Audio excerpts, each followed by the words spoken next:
It was a destination I've wanted to visit since I was 12 years old. For so many years, tourism was closed off in this country. But at last, in June of 2024, I was finally able to experience the Kingdom of Saudi Arabia.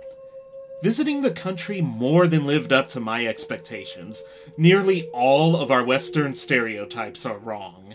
I found a nation full of eager and welcoming people who are always looking to a better future. The world-famous Arab hospitality is in every corner and every aspect of Saudi Arabia, and the gorgeous scenery throughout the country simply can't be beat. And my adventure actually began in November of 2023, when I booked via tourradar.com a package that was called Saudi Arabia The Complete Basic. I'll get into that a little bit later in the video.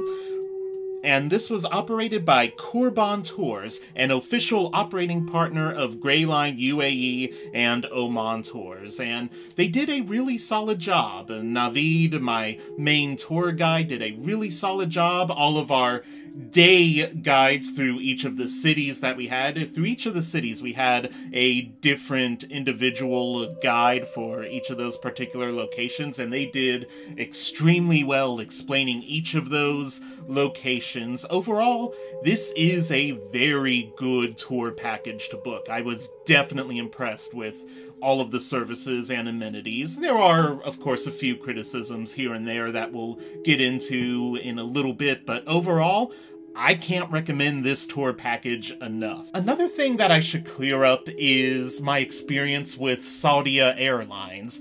This is an airline that gets dragged on the internet. They get horrible reviews online, and I have to admit, when I booked my flight at first and I was trying to look at upgrades and, well, I booked business class premium economy on Delta, and I don't have it here on Saudia. What's with this? And I tried contacting customer service. They simply did not want to help me, but when I actually got on the plane, I found a flight crew that was very eager and very willing to help me. They were very hospitable, and the plane itself was actually quite comfortable in economy class, so much so that I actually canceled my upgrade offer for the return trip. Initially, I put in an upgrade offer of about $1,800 to go from Paris to Riyadh, and that offer was ultimately rejected, but honestly, I don't think I really needed that much of an upgrade on the Saudia Airlines because their basic economy class was really comfortable and enjoyable. I didn't have any issues at all once I actually started the process of getting on the flight, experiencing the plane, and everything they had to offer. Everything was solid. It's just navigating the website and phone customer service that could definitely use some help with Saudia Airlines. Before I dive into the rest of the tour, I thought I should also talk a little bit about my actual arrival procedures in King Khalid International Airport in Riyadh, Saudi Arabia. The custom officers, they were definitely professional and efficient. They maybe weren't the most enthused about their job, but, you know, when you're a customs official, I can't imagine that's a really exciting post, so I can't blame them for not showing a whole lot of enthusiasm there. And buying your tourism visa in advance definitely streamlines the process, so I would recommend going online and getting your tourism visa for Saudi Arabia in advance. That will definitely speed up things a little bit there. And it was also nice how a lot of the people controlling the line were chanting the evening prayers, and there was a baggage check that we had to go through. Remember, it is forbidden to bring in alcohol, pork, Christmas decorations, things that would promote religions other than Islam. And when you buy your visa, you actually have to sign a thing, and it explains it very clearly what you are and not allowed to bring into the country. So definitely take a look and read that thoroughly. And if you follow what the visa recommendations are giving you, you're going to be in great shape. You don't need to freak out when you go through customs in Saudi Arabia. They did ask me if I had a tourist visa or a Hajj visa, and when they heard that I had a tourist visa, they simply waved me through and welcomed me into the country. And the person who asked me that, though, did have a little bit of trouble with English. The word for tourism that they used was ziyara. So if you have a tourism visa, the word you want to hear and use is ziyara. I did have a bit of a problem with a scam when I first arrived in Riyadh. So, when I walked out of the room where the customs office was, there was a whole group of people saying, "Taxi, taxi, I'm your taxi," and of course I was just going right by them. I'm looking for the guy from the tour company that has a sign with my name. He's the guy I want to meet up with. But this individual would not leave me alone. He kept following me, saying, "No, I'm your taxi, I'm your taxi." He even handed me a cell phone with an English speaker on the other end who said, "No, the tour company sent me. It's actually cheaper to do it this way, so you pay this gentleman and then the tour company will reimburse you." Sure enough, the following day I found out this guy did not work for the tour company at all. There was no reimbursement. I just got scammed out of a pretty substantial amount of money. So, yeah, hopefully in the future, the King Khalid International Airport will kind of work on that, trying to get these taxi scams under control so that people can actually meet up with the individuals they're looking for, because apparently my actual transfer from the airport to the hotel was at the complete opposite end, so I would have had to walk down a very long corridor with this guy constantly following me and getting way up in my grills here. My grills, of all things. So, yeah, and I mean, he was a friendly guy. He certainly wasn't dangerous or anything. I just don't appreciate the scam, but I'm sure that the Saudi authorities are going to look into this and work on that and improve that going forward as they begin their new tourist industry. Because bear in mind, all throughout this whole video, tourism is a new industry in Saudi Arabia. So there are going to be bumps, there are going to be growing pains. But overall, though, I think they handled it beautifully, and I felt extremely welcomed as a foreign tourist. We began our tour of Saudi Arabia in the capital city of Riyadh, and I stayed at the Grand Plaza Hotel in Murabba, and there are quite a few different hotels called Grand Plaza in Riyadh, but I stayed at the one in Murabba, and I absolutely loved this hotel. This was probably, either this or the one in Aola, were probably my favorite hotels of the whole trip. I loved how this hotel, other hotels offer this too, but this one was particularly good in how they offered free tea and dates, and if anyone knows me, I am a huge sucker for dates.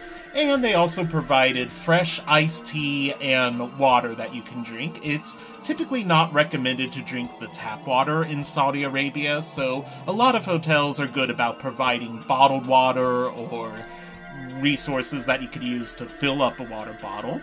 This is the lobby hallway going to the rooms in the Grand Plaza Hotel. Absolutely wonderful architecture here. The room itself was maybe a little bit small. They do provide tea and coffee at the Grand Plaza Murabba. They also have a prayer rug and a copy of the Quran. I did not show that, but they definitely did have that. And I'm sorry guys, I don't know why I'm showing so much of my junk on this. That was the television though. I loved watching a lot of the Arabic programming channels, the a Saudi channel for the Quran and Sunnah, and Al Hadath News was pretty good, and of course Rotana Clip. The restroom in here, the bathtub and shower, I always struggle with these shower systems that have like a secondary hose. I ended up making a huge mess, and the little glass partition didn't actually go all the way, and it wasn't something that you could pull, so this bathroom floor became very, very saturated by the end of my visit, and I apologize for that. I left housekeeping a good tip for the mess I made there. But I really enjoyed this view, too. This is just a nice little view happening outside of Murabba in Riyadh, and you have the Dajjaj Kentucky Fried Chicken. This is just a very nice view outside of my room, and I definitely really enjoyed this hotel. This was a great hotel. I had problems getting the temperature just right for when it was time to sleep, but love this hotel. I adored the breakfast. This was some really good breakfast. I devoured those parfaits. I'm still missing those parfaits at the Grand Plaza. That was just so amazing. And my day guide actually mentioned something interesting. He said that it is possible in areas geared towards foreigners, it is possible to have pork and alcohol in certain areas in Saudi Arabia, but pork and alcohol would have to be consumed within that particular establishment for foreigners. It cannot be brought out onto the streets. And during Ramadan, the time of fasting is Ramadan, you can't bring out any food at all on the streets in public. But everything here in all of the hotels we stayed at, everything was perfectly halal and good to go there, and absolutely delicious at the Grand Plaza Hotel. And now we are looking at the site of Dariyah, and this was the seat of the first kingdom of Saudi Arabia. There's a program happening right now to sort of develop the Dariyah area and to get it kind of poppin' with some hotels, restaurants, and really sort of embrace the fledgling tourism industry of Saudi Arabia.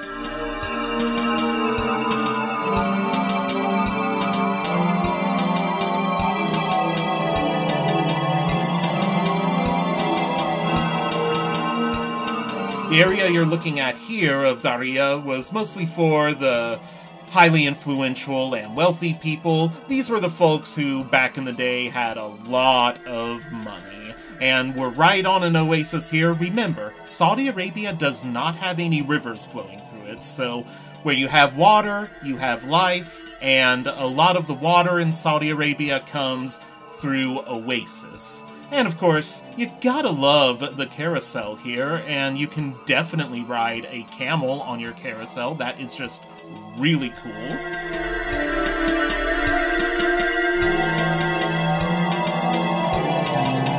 And here we have the National Museum of Saudi Arabia.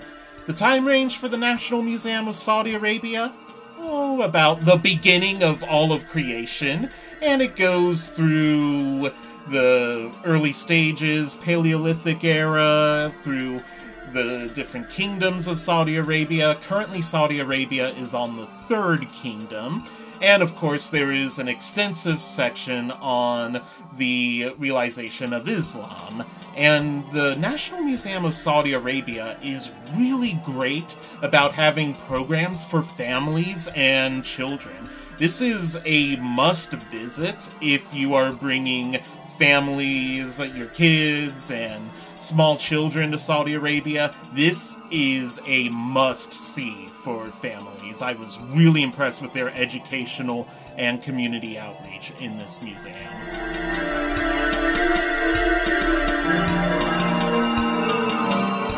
And of course, we have the absolutely lovely grounds. The National Museum of Saudi Arabia sits on this amazing courtyard. I was really stunned by just how beautiful the building and grounds of the institution are.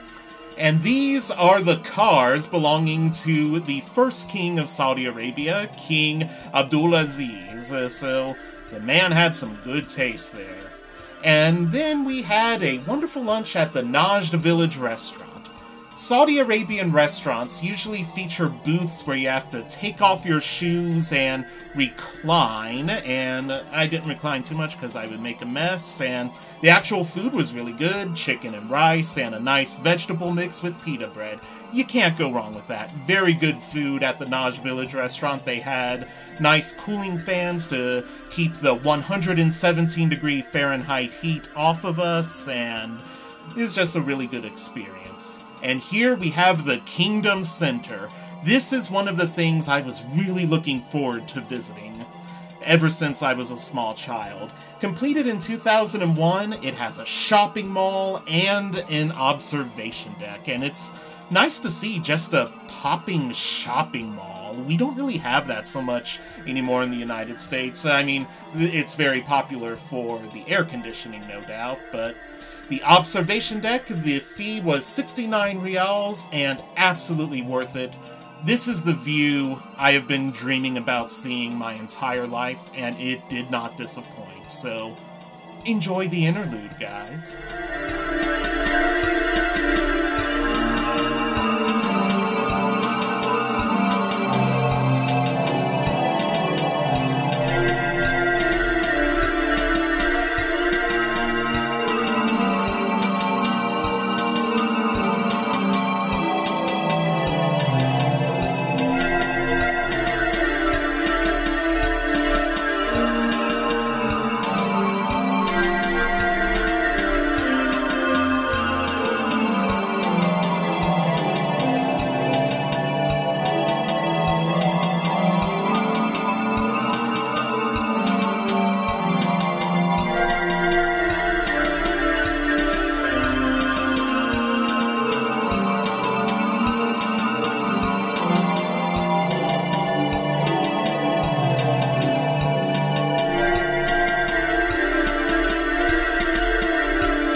Day tour ended with a visit to Mazmak Fortress, which is where King Abdulaziz captured the fortress in 1902, and it was absolutely vital in the unification of Saudi Arabia, where he brought all of the different tribes under the Kingdom of Saudi Arabia that we know today. This is a wonderful place to go for souvenir shopping. I think it's kind of tragically underrated how good the souvenir shops are. I wish I would have bought, well, anything here, but I was kind of waiting for better prices in Madinah and Jeddah, and I didn't really take advantage, and I'm kicking myself because these were some amazing shops here. This square is where they have a lot of festivals and celebrations, and it's also where you sometimes can see the public administration of Sharia law. So, a really beautiful courtyard and an absolute treasure in the Kingdom of Saudi Arabia.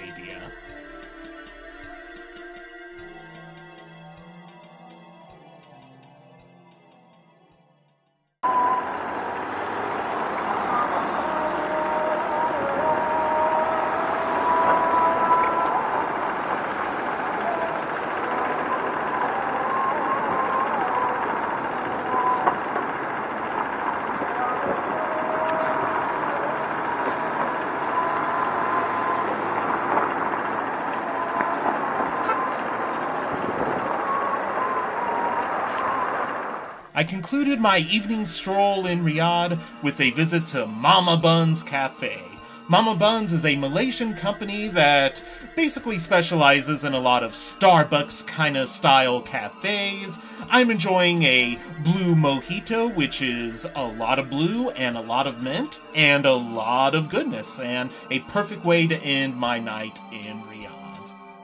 The following day, we took a flight from Riyadh to Hail. Initially, we were supposed to take a train, but since Hajj was beginning in a couple of days. It was impossible to get a reservation because there were so many people, so we had to take a Saudia flight to Ha'il from Riyadh. We stayed at the Holiday Villa Hotel, and I had an easier time with the bathrooms in this hotel. I did not make a really big mess with the shower, so that's always a plus, and by and large, it was a good hotel. There was nothing really wrong with it. It's just, we stayed at so many great hotels throughout this trip. Holiday Villa kind of fell a little bit short of the amazing other hotels that we were experiencing throughout this trip. But as you can see, we have the prayer rug and the Quran. We have bottled water, so you can also call down and get additional bottled water whenever you need them. You got safes, you got refrigerators, you have My Junk. That does not come with every single hotel. And of course the television, watched plenty of Rotana on that TV, and I just love these little warning signs here. Remember guys, don't bring your mouse in here and don't have it smoke a hookah. I just really appreciate those warning signs there. And I really like some of the artwork in the hotel too. This hotel definitely had some nice artwork. And we have a very nice view outside of the window, although the location of Holiday Villa maybe isn't the best. There's not a whole lot popping around the area. There is kind of a gas station and a supermarket, so I did walk up there and I bought some Star Soda, which is from the United Arab Emirates, and this soda is absolutely disgusting. I practically gagged as I was trying to choke this down, so I cannot recommend Star Soda. One thing that a lot of the hotels in Saudi Arabia had were these cool things where you, like, press a button kind of by your bed, and then on the outside, it lights up whether you want to be disturbed or whether you need cleaning, and they also have the doorbell that you can ring from the outside, and it's in this electronic display. It was pretty cool, and a lot of the hotels had them. The one in Aurora did not have it, but here's the lobby of the Holiday Villa. It was kind of an atrium setup. Very beautiful. I mean, everything was great with the hotel. And they had a cafe where you could sit and play chess. They called it the Chess Club. It was a very nice sort of thing. I didn't really sit and hang out and play chess, though. I should have.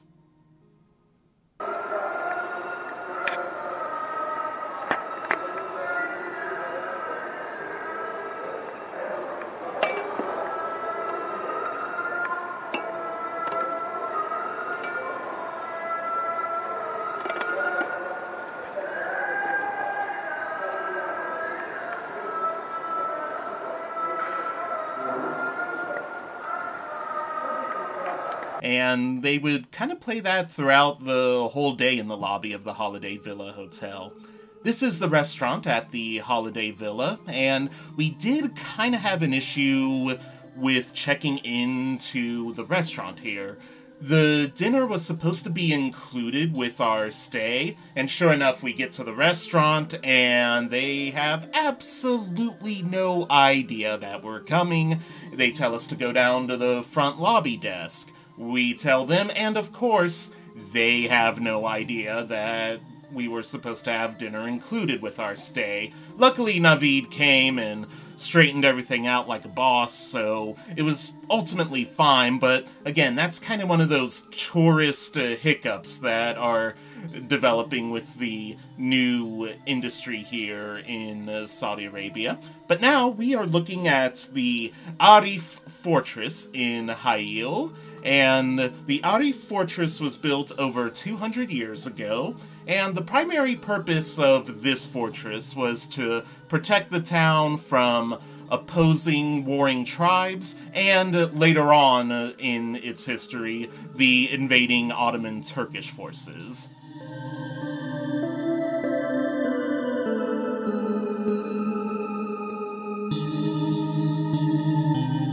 As you can see, we have two different sizes of windows throughout Arif Fortress. We have sizes of windows that are for cannons and heavier artillery, and we also have smaller holes that are for rifles. This particular cannon that you see is Ottoman. It's not Saudi or from the local tribes. That is an Ottoman cannon. And you just can't go wrong with a view like this. Ha'il has a lot of these really nice deserty mountains. It's just absolutely gorgeous.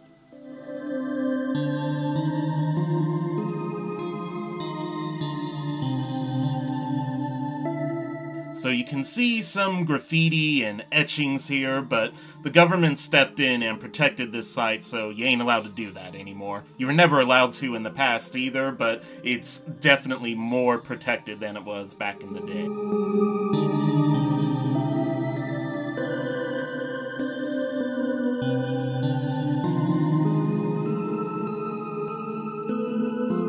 After visiting Arif Fortress, we went to Kizbla Fortress. This is one of the largest fortresses in all of the Middle East, and King Abdulaziz, Saudi Arabia's unifier, held court in this fortress.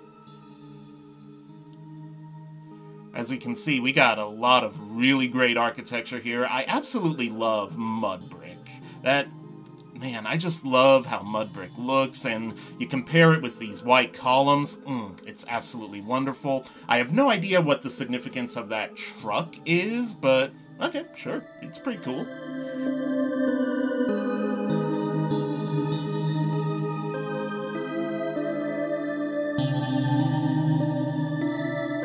As we saw with Arif Fortress, with the mihrab and the prayer niches that indicate the direction of Mecca, Kizbla Fortress also had a prayer area, well, really we could call it a mosque in the basement of its facilities, and restaurants, shopping malls, even a Saudi Airlines airplane will have a place to pray for the faithful in the back, so there's always a place to fulfill your obligation for the daily prayers all throughout Saudi Arabia. Kizbla Fortress also hosts festivals and celebrations.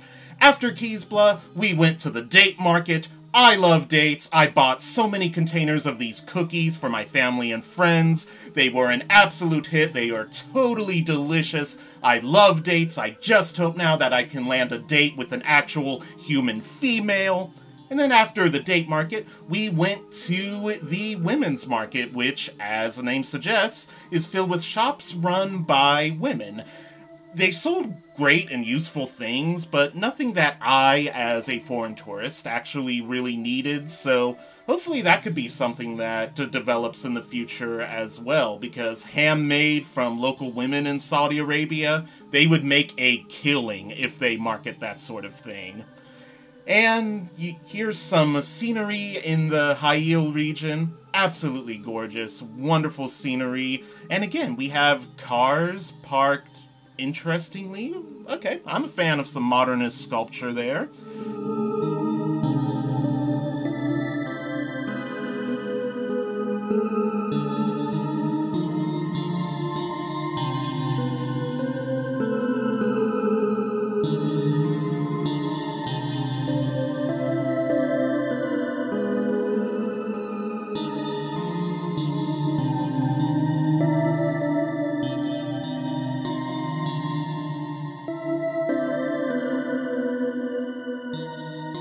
As you go through Ha'il, you'll notice that there are a lot of fresh fruit stands, and you can also get some nice fruit smoothies and fruit drinks at these stands. These stands are everywhere. It's almost within a couple of yards of each other. You can go ahead and get some fresh squeezed fruit juice. I'm getting a pomegranate thing here.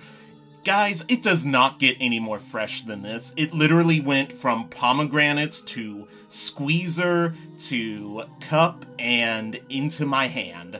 That is how fresh the fruit is here in Ha'il. I even had to spit out a couple of the seeds, but my gosh, it was so delicious. Like, that is fresh Arabian fruit right there. And here you notice there's a dam in Ha'il. Now, why would a country without any rivers need a dam? Well, it's because in late winter, early spring, this region gets a lot of rain, and a lot of rain could mean some mudslides, so we gotta contain that a little bit by building a dam. The following day, we began our long drive to Al Orla, but before we went to Al Orla, we took about a 90-minute drive from Hail to Jubba, and I love seeing some sand dunes. If I need more dunes in my life, I need to go back to Saudi Arabia and see the empty quarter. That would satiate my dune desire, my craving for the dunes, but this was good. I was very lucky and blessed to see these sorts of dunes here on the road to Jubba from Hail.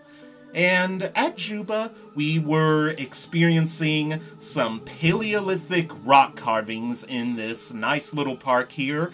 This park also has some areas for the kids to play and hang out in, so this is just a nice little facility here in Jubba. As you can see, we got our Paleolithic rock carvings here. The essence of these rock carvings, you know, it's basically there's good hunting here, lots of camels here. My camel is the prettiest, so Paleolithic rock carvings, and we will eventually have some rock carvings that go beyond the Islamic era, written in modern Arabic in Jubba. But beautiful scenery and amazing rock carvings.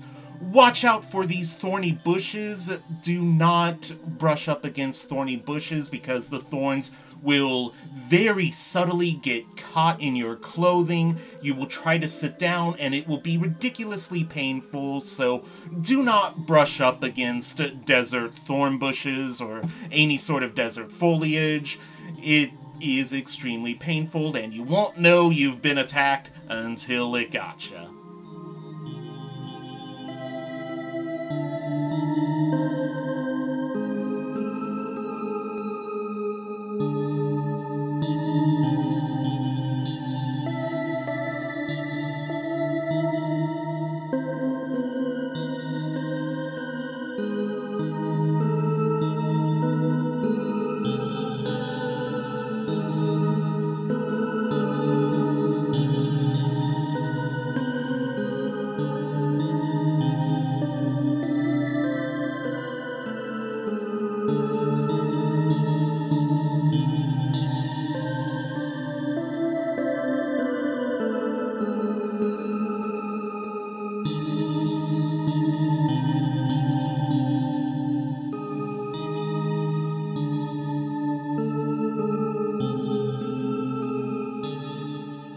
The rock carvings here in Jubba kind of show a progression of time. We're getting a little more sophisticated with the techniques and the rendering of the hunters and the animals.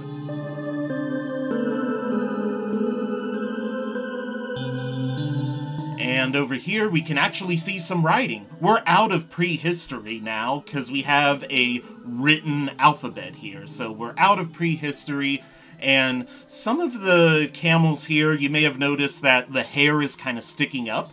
This indicates my camel is really well groomed. I'm really wealthy because my camel is so well groomed. So we can see a progression in the sophistication in how these images are rendered, and we can start seeing some actual alphabet going on here. So we go from Paleolithic times all the way up to actual recorded history and alphabet times in Jubba.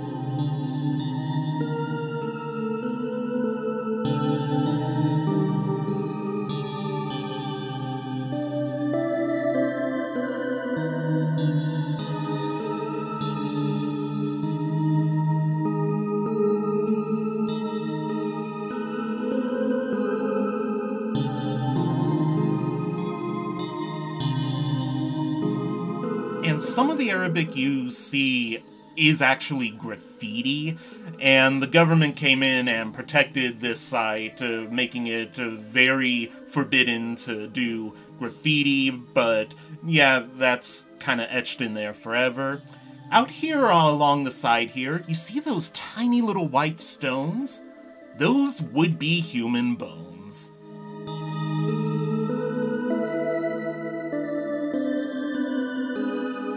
From Jubba, we began the almost 5-hour drive to Al Ola, where on one of the rest stops in the men's room, I accidentally stepped on a cat. It was a black cat, and the men's restroom was totally dark. I did not see the cat, and he let me know, though, when I stepped on him, and I let out a couple of screams myself. Neither party was harmed in the whole ordeal, but we definitely did not seem to appreciate each other. But now what you are looking at is my hotel at Al Ola called Al Sahari Resort. And I gotta say, I loved the Grand Plaza in Riyadh, but let's be real, I think this is probably my favorite hotel of the entire trip. The staff was absolutely fabulous. It was just an amazing experience. Like, this is inside of my room, and this is my view. You can see gorgeous mountains, you can sit and relax and just take in the sheer beauty of Al Ola at Al Sahari Resort. The bed was absolutely comfortable, although I did have trouble again with getting the temperature just right. In Hail, I did not have a problem with that, but here in Al Ola, I did have a problem. I had it set to 22 Celsius. That should have been perfect, but I don't know. It was either too hot or too cold. I just could never find that balance, and this hotel was just... I can't imagine staying anywhere else, to be honest. They had a scale, which is kind of mean when you have such beautiful buffets filled with really great food, lots of bottled water, and of course you could get more bottled water. I was not a fan, though, of the paper coffee cups for the tea and coffee service.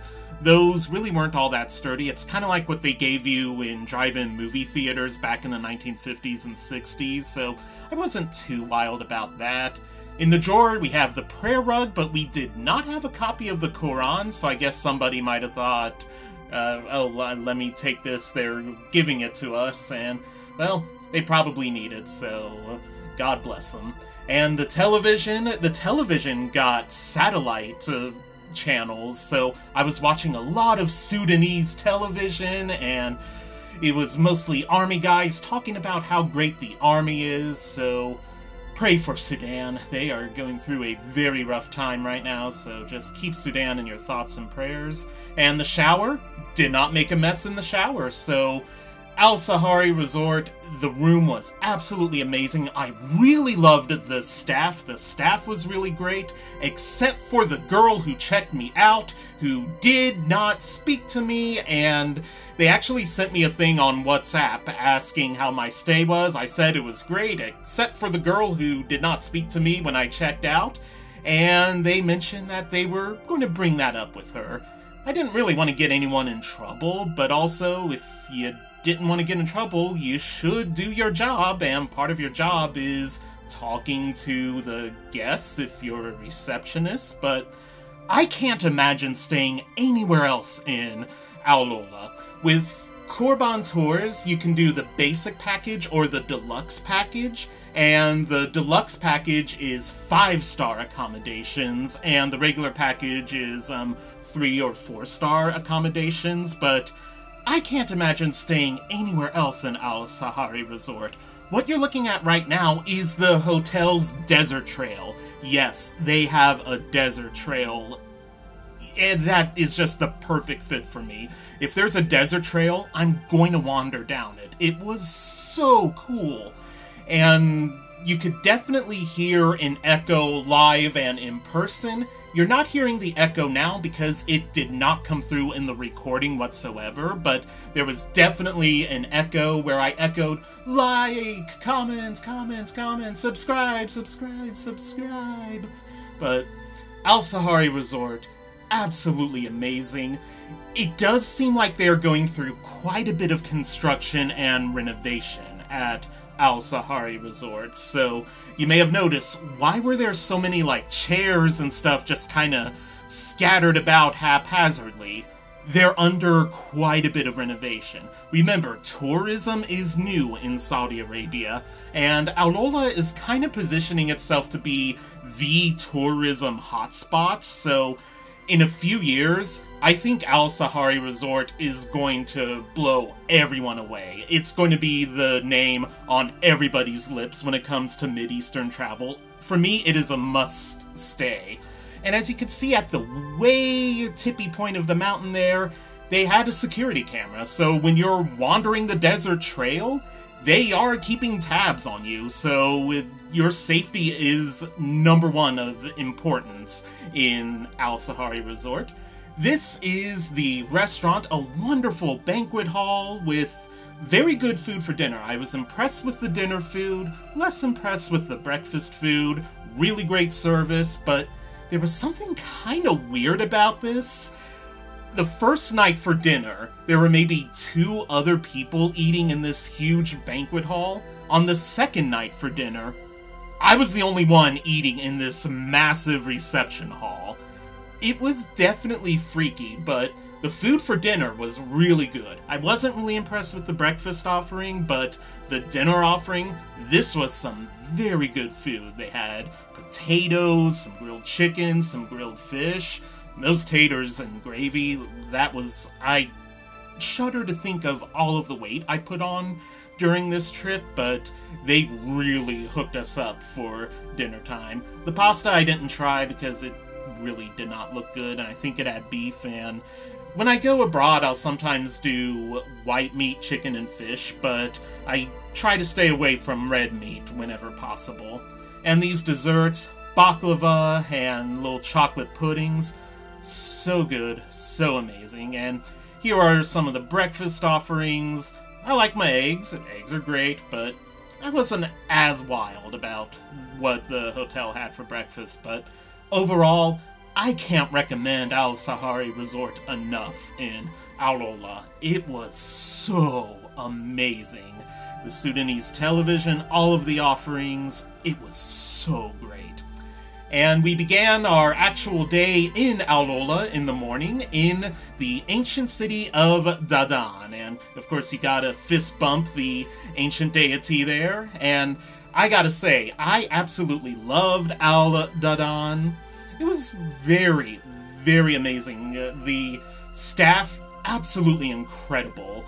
And our site guide, who you can see there, she was covered in the full burqa. She blew me away with how good she was at keeping us safe and keeping the site safe. She was an amazing site attendant. Our guide, he was really good too. He knew everything there was you could possibly know about the ancient city of Dadan. And with the price of admission, you got free drinks and snacks. Absolutely incredible. What you're looking at here is the ancient ruins of a house, and over here are the ancient ruins of a temple. And getting around the site, we rode this really cool remote-controlled electric car. That was just so neat. I thought that was really entertaining. I appreciated that. Dadan, definitely, and they're discovering new things every day at the ancient site of Dadan. After Dadan, we went to Jabal Ikma, which is basically an open-air library carved in stone.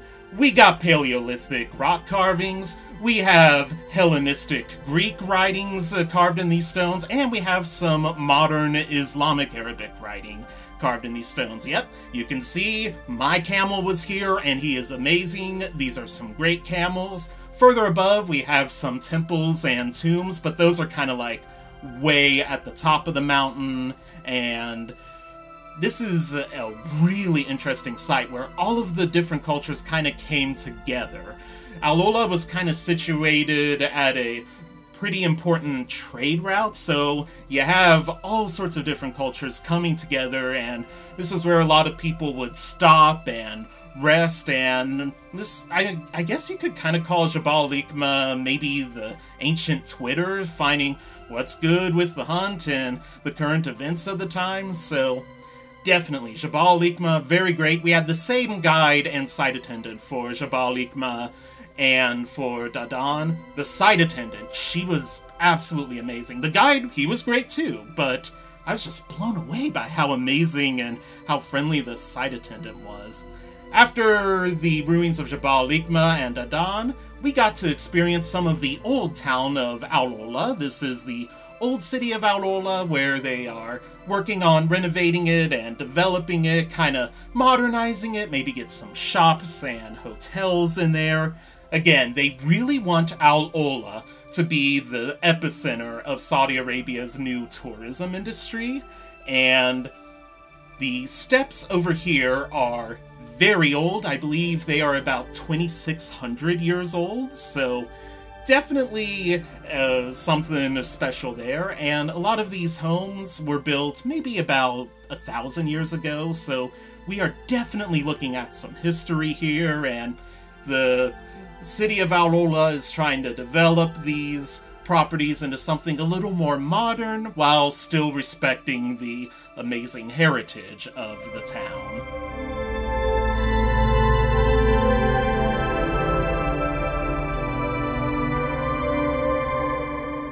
These steps were not easy to climb, though. I can't imagine you had too many fat people 2,600 years ago, because that was not an easy climb, but this is just an amazing view, and it's so nice to see the old town right next to the new town. Past, present, and future mingling together nicely in the city of Aurora.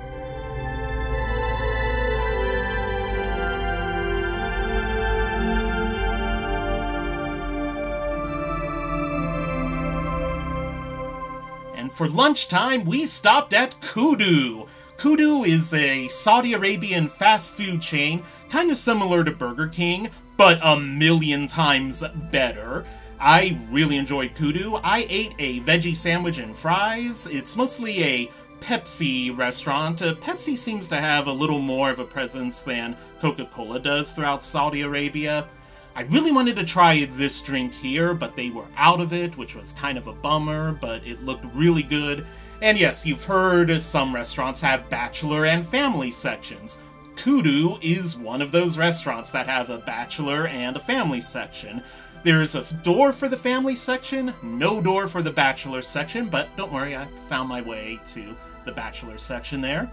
And this was kind of where the planning on the itinerary of the tour kind of fell apart a little bit, because there wasn't a whole lot to do for that 2-hour period, because a lot of things were closed, and like Al Sahari Resort, a lot of Aurora is still being developed for the new tourism trade, so yeah, there was a lot of downtime with not a whole lot going on. But after lunch, we were doing some more sightseeing. This is an old Ottoman train station on the Hejaz Railway, and if my geography is serving me correctly, I believe Lawrence of Arabia and his band laid some attacks on Ottoman trains in this area. My geography might be off on that, but the Hejaz Railway was definitely where they were actively battling, and that was a camel, of course. Camels are cool. And then we went up and saw a nice high view of Aurora, and yep, that's a nice narrow road going way on up there, but I love a view like that. That's just some good quality view there. And now we are at the main attraction of Aurora, the Nabatean ruins of Hegra. The Nabateans were a race of ancient Arabs who lived mostly in the modern-day nation of Jordan, but they did have settlements as far south as Saudi Arabia, as you can see. We're a little confused as to the etymology of the word Nabatean, but the guide at the site said that it means we are extracting, but other sources on the internet said we don't actually know what the term Nabatean means, but we are extracting is what he said, because they were able to extract all sorts of minerals and really impressive things in a very difficult and harsh desert climate. And as we can see, we have all sorts of influences from Greek and Roman cultures within these ancient tombs. The eagle is a prominent Nabatean symbol, while things like the Doric columns represent Greek influence, and the Medusa head represents the Roman influence. And The Nabateans mostly lived a couple of centuries BC to 106 AD, when Roman Emperor Trajan kind of integrated them all within the Roman Empire. The site of Hegra is a little more recent. I think that was inhabited mostly about 100 BC, somewhere in that ballpark, and the architecture here in the ancient Nabateans is truly stunning. If you were looking for amazing architecture in the harsh desert mountains, look no further than the ancient city of Hegra.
Guys were just horsing around on our way from Hegra to Elephant Rock.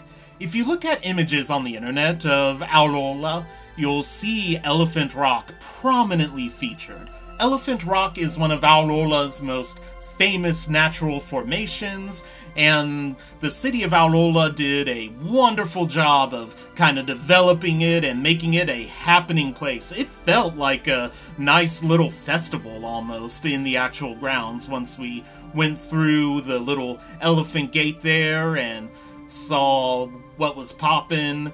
Of course, needed to enjoy some natural stuff there. So, as you can see, people are hanging out, there were places to get something to eat, there were restrooms, which I was particularly grateful for because I should have used the restroom at Hegra, but I didn't. But this was really amazing. They had food trucks available from Salt, and you could go ahead and sit down in these little, like, carved in seats. It was really cool. That was a nice little thing. In the United States, you'd have to pay top dollar to sit in something like that, so it was really cool that we were just able to do that for free and hang out. This was really nice. So Elephant Rock was an absolutely amazing experience. I really loved Aurora. I can't decide which was my favorite, Riyadh or Aurora, but both places are going to hold a special place in my heart.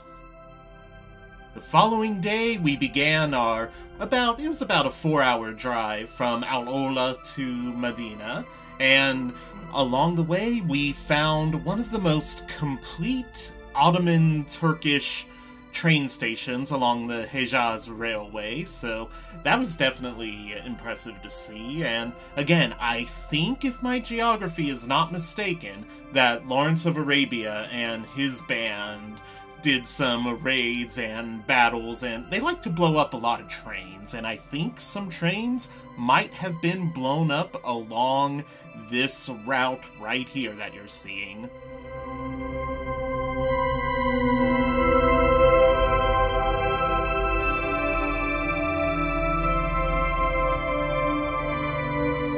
When we arrived at Medina, we ate at a place called Al Rumanisia, and I really liked this restaurant.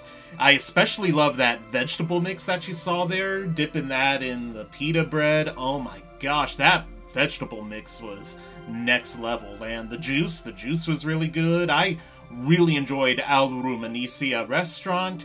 It was kind of like a mixture between full service with waiters bringing the food to you and quick service. They wanted you to like reserve your position first, and then you go up to a counter and order, and then someone will bring the food out to you. So I guess kind of like Noodles and Company, if you ever have, if you guys have restaurants like that in your area, it works kind of like that. And again, we have the typical Arabian style of having the booths where you take off your shoes and jump on in there, but our group ate at a normal kind of traditional table set up there, and this is a view from where the restaurant was.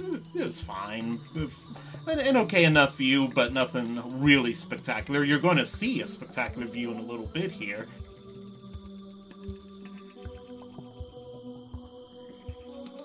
And this is the hotel I stayed at in Medina. This is Hotel Misk Touch, and the location was really amazing for this hotel.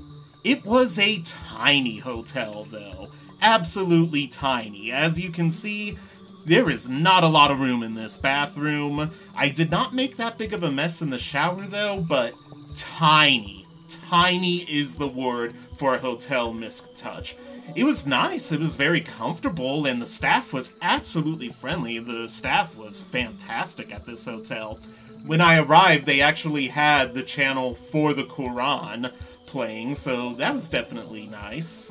That was kind of a nice way to welcome people into the hotel. And of course, the drawer for the prayer rug and the Quran was wide open.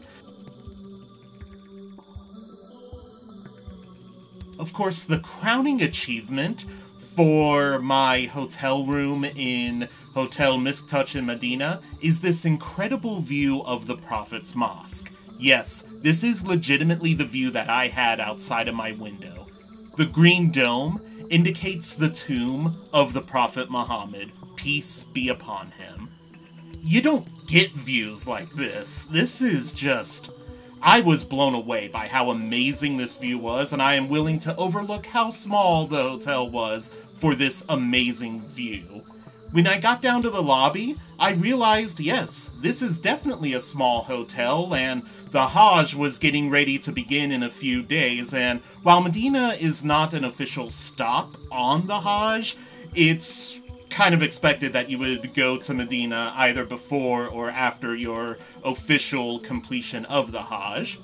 Breakfast was really good at Hotel Misk Touch, and I am thankful that it started earlier than the really friendly receptionist said. The staff was really great at Hotel Misk Touch, and they said it started, I think, at like 7:30, but actually it started at 6:30, and I was really glad because we had an early day that following morning, so I was definitely glad to have a surprise earlier breakfast. The night we arrived in Medina was kind of, I don't know, it was kind of a waste. The shopping in Medina was maybe not super great right around my hotel. Everything was either really cheap and tawdry or insanely expensive, which is not to say that I didn't land a few really great deals on jewelry.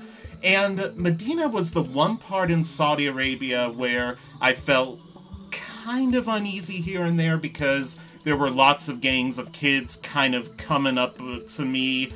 I knew they really wouldn't do anything, but it still kind of weirded me out. So I loved Medina, though, once we actually started visiting the city and truly experiencing it. That was really amazing. What you're looking at right here is the palace of the royalty. The kings and the princes, they hang out in that palace right on top of the hill there. That is some prime real estate fit for royalty there. And then we began our visit of some of the holy sites in Medina. The first mosque that we visited was the Qiblatain Mosque, the Mosque of the Two Directions. This is where God instructed Prophet Muhammad, peace be upon him, to change the direction of prayer from Jerusalem to Mecca. And for the longest time, I don't believe they still have it, but they had two mihrabs, two prayer niches, one to indicate the direction of Jerusalem, and the other to indicate the direction of Mecca. But I believe after a recent renovation, they only have the mihrab indicating the direction of Mecca. The next mosque that we visited was the Fatah Mosque, the Mosque of the Victory. This commemorates the victory that Prophet Muhammad, peace be upon him, and his forces achieved during the Battle of the Trench. And God performed a miracle to deliver this miracle to Prophet Muhammad, peace be upon him, and his forces. And when you photograph inside of a mosque, you don't want to use a point-and-shoot camera. Cell phone cameras were okay, but they weren't really happy when I busted out my point-and-shoot camera, so, you know, that's fine. That's all good. And bottled water was available in refrigerators. Free bottled water was available in refrigerators in each of these mosques.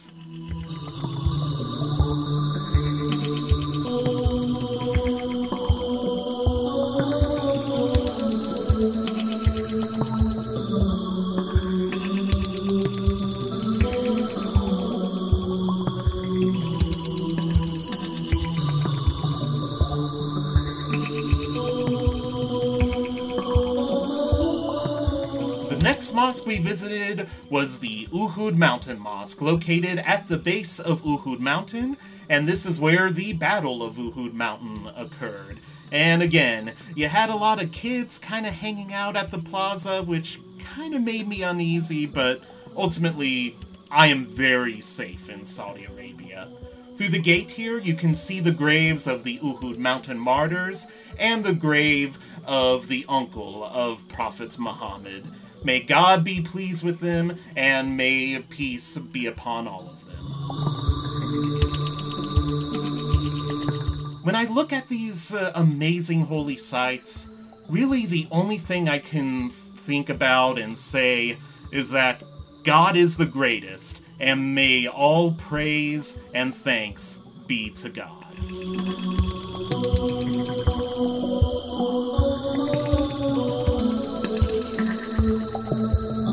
The final stop on our day tour of Medina was the Prophet's Mosque.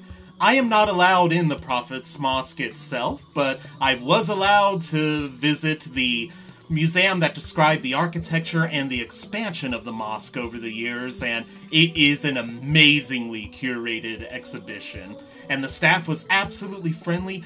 Everyone in Medina, the custodial workers, the people putting out the free bottles of water on the street, were absolutely friendly. I did have one problem with the shopkeeper, though. My bag was from Swiss Gear, and he noticed that the Swiss flag was on there, and he said, "Not Muslim," and he took a blue dry erase marker and tried to cross out the Swiss cross, but he didn't actually really cross it out. He just kind of ended up really ruining my bag. So yeah, that wasn't the best part of Medina, but everything else in Medina was amazing. And this particular stairwell is a couple of 100 years old. This is where the imam stands for the calls to prayer. So Medina, absolutely amazing. The holy and sacred sites were incredible. God is the greatest. All thanks and praise belong to God.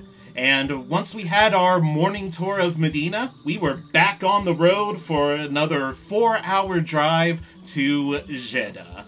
And again, beautiful scenery all throughout Saudi Arabia, absolutely amazing. And when we arrived in Jeddah, we visited the Al-Tayyibat Museum, which is kind of filled with a lot of really nice and ornate wood carvings and dioramas. We couldn't actually go into the museum proper because it was closed, but we were able to go ahead and enjoy a little bit of the courtyard, so that was nice. This is a nice museum and a nice stop in Jeddah. It would have been really cool to like go in and actually experience everything it had to offer, but I like what I see out here. You know, you are not going to get any complaints from me about that.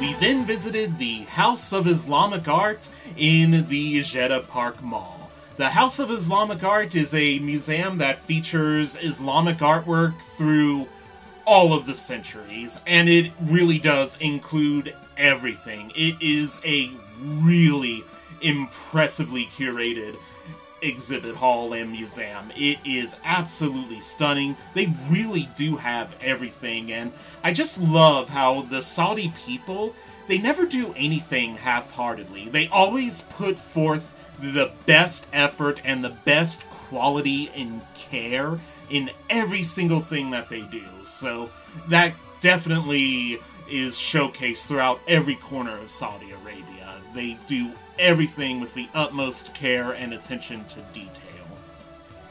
And I have a few more things I would like to ramble to you guys about while we enjoy some of the offerings of the House of Islamic Arts. You may have noticed that a lot of my shots seem weirdly timed, and a lot of that is because when I do a travel video like this is kind of my entire travel experience, and I'm doing this for myself as well as for prospective travelers and for all the people watching on YouTube. But I gotta get rid of these individual files that I record, so just grouping it into one really big video file compresses that down a little bit when I sweep the cutting room floor, but it also preserves my memories. So that's why these shots are weirdly edited, and also just how I ain't no good at making stuff. But Jeddah was a really impressive city. After we visited the House of Islamic Art and we had dinner, I'll show the hotel in just a few seconds here, but I went on a stroll and I really didn't adequately photograph the Jeddah Fountain, which goes up about 300 meters in the air, and it doesn't actually waste any water because it's all recycled seawater, so that's really cool. I don't do the Jeddah Fountain justice in this video because I just straight up did not remember to record it, but this is our hotel in Jeddah, the Blue Diamond. I did make a mess in this shower. This shower and I did not get along all that well, but I like that it was much larger than the Hotel Misk Touch. And again, very friendly staff at the Hotel Blue Diamond. Though I will say, I don't know, I can't decide if this was my least favorite or if Holiday Villa in Hail was my least favorite. This one might be a little bit better because I feel like the staff was slightly friendlier. Not to say that, like, the staff at Holiday Villa was rude.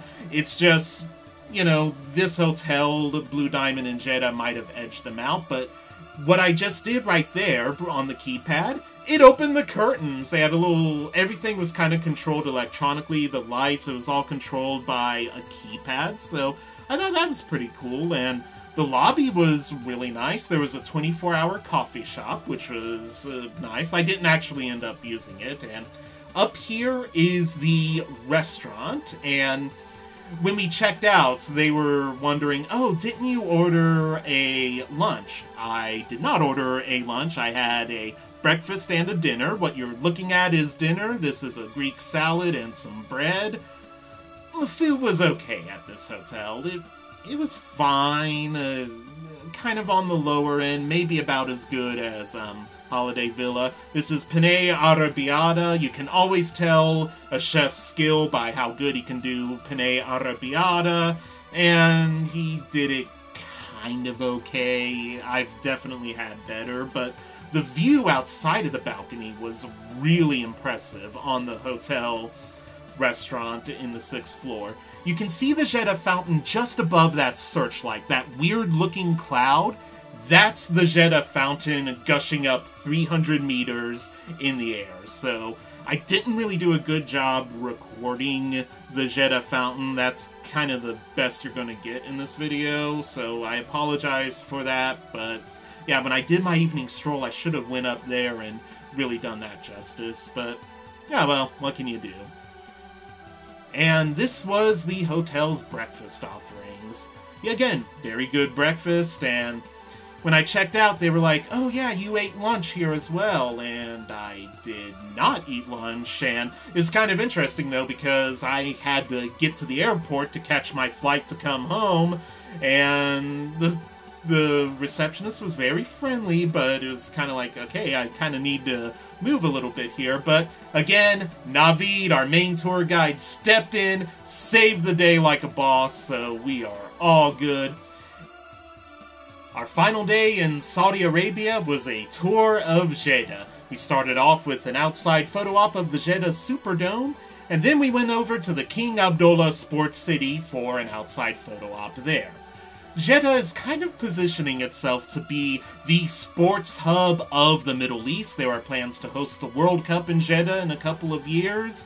And along the way, there is this beautiful traffic circle with a nice sculpture done by a Syrian engineer. And this is just really impressive because you think, oh, it's one piece. But as you go further, it's actually 3 separate pieces coming together. So I just love how the Saudis, they never do anything half-heartedly. They will put the utmost effort and passion into something like a traffic circle, and I definitely appreciate that.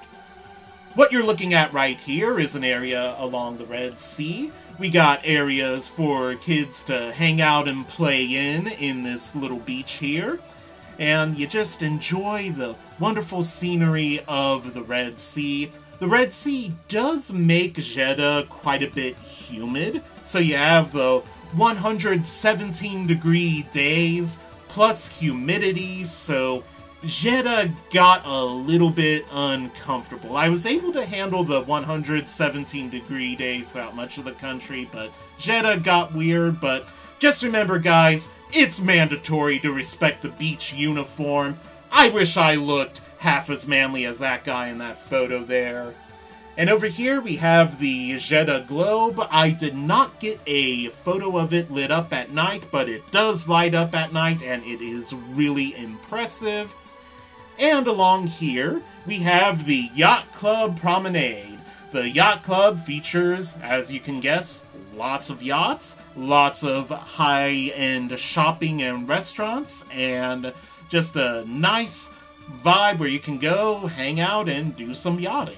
I'd love to be able to do some yachting one day. That sounds good. Going back to Jeddah and do some yachting, I could definitely bark at that.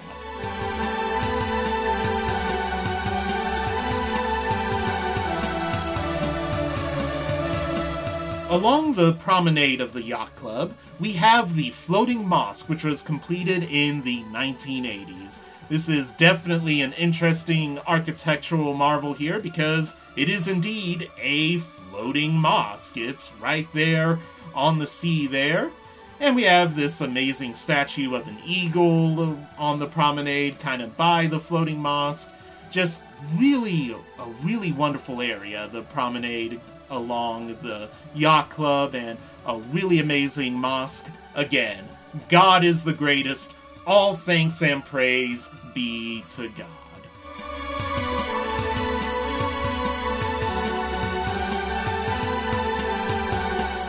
This is kind of the walkway along the path going into the mosque. We don't actually go into the floating mosque on this visit, but this is kind of the walkway along the path, and as you exit the promenade, you can actually see the Formula One racing track. This is the F1 racing track.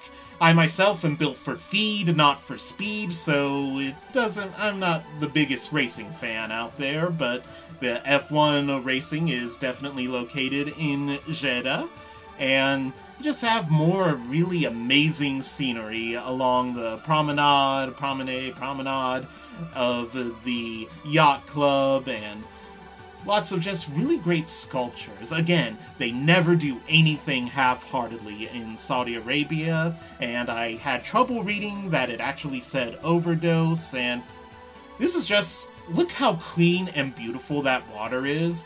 Yes, guys, you are going to see that as a background in future Beagle Rampant videos. Everything was closed on Friday because of the Friday prayer, so we had lunch at Subway, and guys, the Arabic Subway logo just absolutely confuses me. I feel Arabic is read from right to left, and I feel like the arrow on the letter S on the right-hand side should actually point the other direction towards the rest of the word, and I feel like maybe the Y, which looks like our English letter S, should maybe be a little bit smaller. I don't know, it just confuses me, but after lunch and a rest at the hotel, we went to the Jeddah Fish Market. Fish markets are definitely not for the faint of heart. It's a lot of traffic, a lot of busyness happening, but a lot of really great fish for sale. And once you purchase your fish, you can go ahead and get it cleaned, deboned, and all prepped out, and whatever you want omitted from the fish, they will take care of that in this area here. After the Jeddah Fish Market, we visited the Balad of Jeddah, the old town of Jeddah. And a lot of these old buildings are now being repurposed into modern, ultra-sleek hotels, and there's definitely an effort to get the fledgling tourism industry going here in Saudi Arabia. The Balad of Jeddah is also where they have a lot of the really great shopping. This is where I did the remainder of my souvenir shopping. Lots of great shops, lots of great deals. And we concluded our evening in Jeddah with a dinner at the Al Saida restaurant. I myself definitely preferred Al Rumanisia, but I mean, the food was good here. It's just Al Rumanisia was definitely better. It was kind of the same setup. You order your food and they bring it to you, and they also have the booths where you take off your shoes and enter. The flan was pretty good, and I wasn't as wild about that dessert pie there, but it was good. Al Saida restaurant was good. It just wasn't as good as Al Rumanisia. And that was actually our entire trip. At that point, I had to get to the airport, and I did not record anything in the airport, including the really impressive aquarium. So that concludes the trip that I have dreamed about since I was 12 years old. It more than lived up to all of my expectations. It was absolutely incredible. I'm going to go ahead and send a link of this video to the Saudi ambassador to the United States, who will either love the video immensely or want to declare open war against the United States because I did a lousy job showcasing the country. So, either way though, my stance on Saudi Arabia: I absolutely love the country, I love the people, I love the mentality in Saudi Arabia. My favorite places in Saudi Arabia, it was either Riyadh or Al Ola. I can't really decide between the two. I loved everything that we've seen in Saudi Arabia, and I just love the road trips that we had. All of those really long drives in between each of the cities. That was really nice too. I love just seeing how beautiful the country is and just experiencing all of this natural beauty. everything about this trip was exactly what I was hoping for, and I am so thankful that I was able to experience this. Indeed, God is the greatest. All thanks and praise be to God. And guys, make sure you like, comment, and subscribe to Beagle Rampant Productions, this YouTube channel that you're watching here. Make sure you like, comment, and subscribe, and we are going to hang out and have a lot of other adventures coming up. You guys know you're the best fans of any YouTuber in the world, and we're going to have lots of other adventures, but for right now, I am just absolutely thankful that I got to experience this amazing destination. All thanks and praise be to God. God is the greatest. Thank you guys so much for watching. We'll catch you next time with some more adventures. Bye! Ma'asalam!